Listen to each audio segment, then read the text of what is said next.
Hi guys, this is Jeff at Slavens Racing. This video is about how to install an Aux Brake Pro left-hand rear brake. It's a little more complicated than it is on the dirt bike models. This is on a 690 KTM. It's going to be a very similar installation on a 701 Husqvarna. I borrowed this bike from a customer. I'm sorry, I don't even know his name because I wasn't in that process, but I'd like to give him a shout out for loaning me this bike, and he's going to get a free brake kit out of it. Anyhow, the first thing you do is you pop off the seat. I've already got that off, and to do that there's just a pull loop on the left-hand side. If you own one of these bikes, you probably already know this, or if not, it's in your owner's manual. And the seat pops off. Then you got to take this. Well, it's not really a tank shroud because the tank's not there, but anyhow, the shroud that's behind this guard here, you got to take this big shroud off. It's a little bit of a pain. I mean, if you don't know, if you haven't done it before. So it has a couple of bolts, which are real obvious on it. Let me just go grab it over here. So you can see right there's a bolt there and a bolt there. And then it's got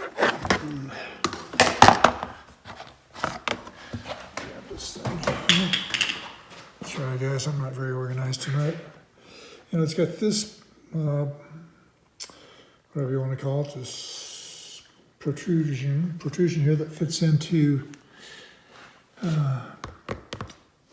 fits right there. And that just pops out, so you just pull on it. So that part you pull on to get that out of there. And then, like I said, it's got that bolt and this bolt, you take those out. Now the other part that's a little bit trickier is it fits into these drop-down pieces here. And you can see that it's got these things, and they just slide down into that. So when you get the bolts out and this bottom, get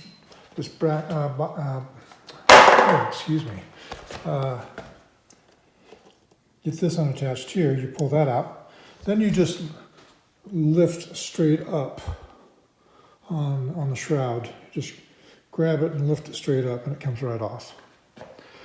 All right, so from there we've got to get the headlight off. That's, if you haven't done it before, it can be a little tricky. So right here, there's a bolt on this bracket that guides this cable. And you got to remove that, and then there's one that looks just like this on the other side, and you remove that bolt. Then the headlight will come off like this. So from there, you can leave it attached if you want, or you can unhook things and take it off. I think I can do it with that attached, so I'm going to leave it just sitting on the fender like that. Sorry guys, I'm just doing this by myself, so I know the video quality's not going to be that great, but doing the best I can to help you here. Doing this on a Friday evening, and I don't really have a helper. My wife used to help me a lot, but since our bad accident, her leg, she's not able to stand up for a long time and help me with videos, but that's neither here nor there. So you see I've got it all apart, and from there, I'm going to start feeding the aux brake cable down through here, and I'll get to that in just a minute. Okay guys, so I've since discovered, after I looked at the aux brake instructions on their website, auxbrake.com, that this has a different style headlight. This is a 2015 or 16 model, and the headlight is all attached to the front shroud, whereas the one they show has a big cowling back in here that everything sits in. But anyhow, it's really not much different as far as installation goes. It's actually easier on this style. And then up here, I've already mounted the left-hand rear brake. There it is right there. Here it is down in here. And then I've changed the headlight switch. So the stock headlight switch is quite a bit wider than this one. This was one that we sell from Sick Ass. And you really have to use this. The stock one is just too wide. You can't really fit everything in there. So I put on this narrower, sick-ass racing switch available on our site, slavensracing.com. And it's got all the same functions, plus one more. You can actually shut the headlight off right there, whereas the stock switch you can't. You've got the turn signals here, the horn here. So all the same functionality. It's very easy, plug and play. I'll show you down here where it plugs in. So just right here, oh, sorry. These two connectors, that's all it takes to plug that in. And it's ready to go. And then you can see I've got the brake cable right here, running down through here, right next to the wires, to the wire loom. And I've got it right here, and running down alongside this wire loom.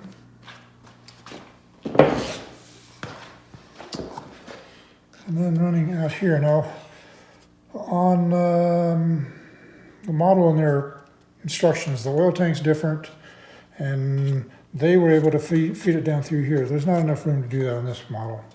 So I just unbolted this regulator rectifier, put it underneath it. You know, it still moves back and forth. And then I've got it running down through here, back here, and then on down. So back here where it fits by the shock. So there it is.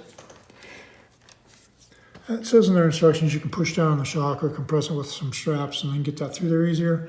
I actually just took a big pry bar and pried on that spring. I just had to move it like a couple of millimeters. It slid over, and then I was able to drop that down.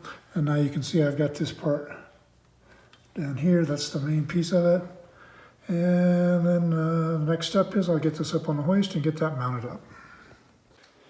Okay guys, so now I've got the bike up in the hoist and I've removed this whole footrest assembly here.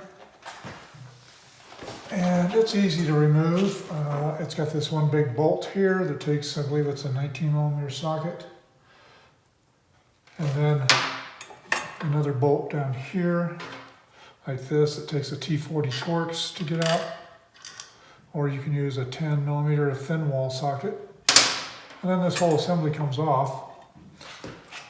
I also had to remove a couple bolts here because this guy has these racks mounted on here. No big deal. And so most swing arm bolts, like on dirt bikes, it's actually a long bolt, you know, a shaft with a head on it on one end and a nut on the other end. But these are just a shaft that's threaded on both ends with a nut, a bolt that comes in to hold on this. And so if you take this out, you know, the swing arm still stays intact. So you don't have to worry about that. You don't have to have it up on a hoist or anything like that. And so from there, their instructions say to remove this piece, which, you know, is in here and it's bolted onto the brake pedal right here. And then they tell you to remove that, and then they tell you to measure the distance from the end. I hope you can see this in the video. From the end there to the center of this. And on this one it's 80mm.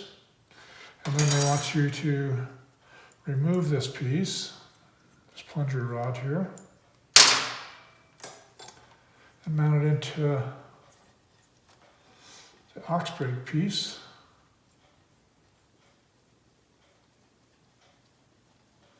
They want that at the same distance.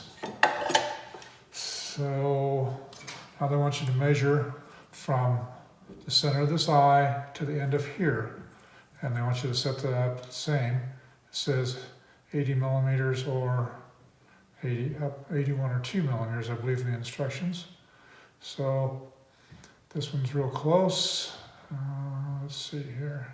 It's actually slightly under. I'm going to extend it just a little. Just a minute here. Yeah, I've got it at about 81 right now. So I'm not sure. Let's see.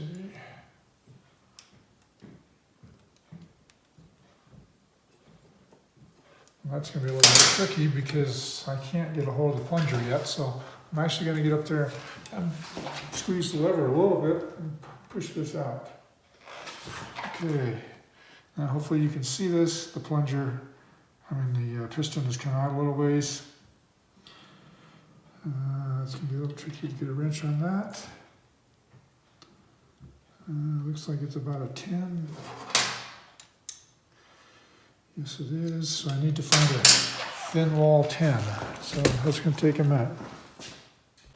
Okay, so I dug through my toolbox and I found a bicycle wrench here. It's made by Park Tool. Park makes a bunch of stuff for bicycles. Looks like one that I ground down a long time ago for some project. And I used that to fit on that piston right there, and then I locked this nut against the piston. So this is solid in there now. It says in the instructions that whatever your original measurement was to add 1 to 2 millimeters to it, I added 1. And so now this piece is going to replace this piece. And I got my bolt prepared here. I got a little bit of Loctite on it. And then this just goes into the brake slave cylinder there.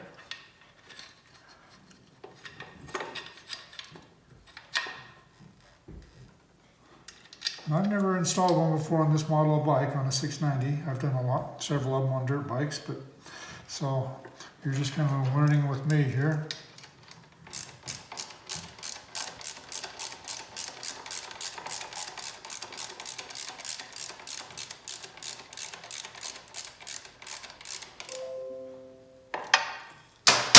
Okay, now from there, you just put everything back together, kind of double check your cable here, make sure you get some good routing. I'm going to tidy up this routing when I get done here.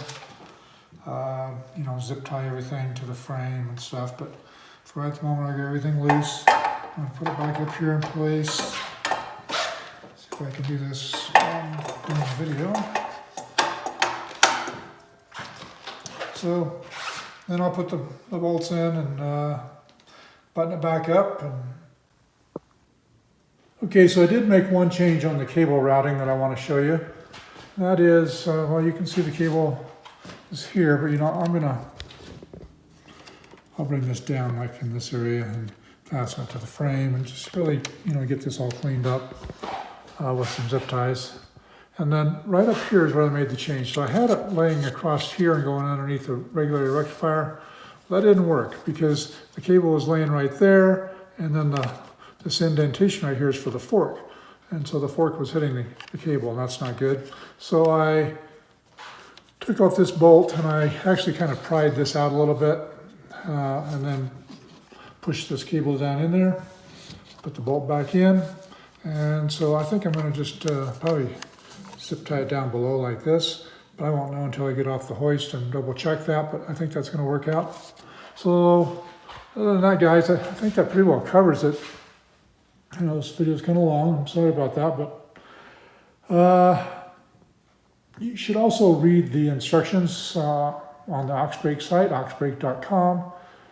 Just kind of go over what they tell you there, because obviously there's some different headlight assemblies and a few other little things, differences between the years that between this video and their instructions. Maybe you can sort it out for your own bike, but it's basically pretty easy. The one thing I want to tell you, the number one thing is do not squeeze that brake lever before everything is mounted up, because you'll shoot the plunger out. If you squeeze it just once, you're probably going to be all right and you can push it back in. But if you squeeze it twice, you're going to shoot it back out. Then you're going to have to re-bleed the whole system. That kind of defeats the purpose of this type of a system. It's an enclosed system. It's already bled out. So I'm telling you, you just cannot even help yourself. I've actually squeezed it 3 times during this process. I just put my hand on the bar for something, and it's just a natural thing to grab that lever and squeeze it.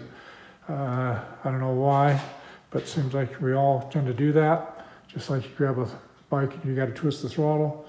So, you might want to put a piece of red tape on there or something to keep yourself from grabbing that lever and making a big mess. Because if you do that, then it's going to be a pain. So, I think that's all for now, guys. Get out and ride. Enjoy your 690 or your 701.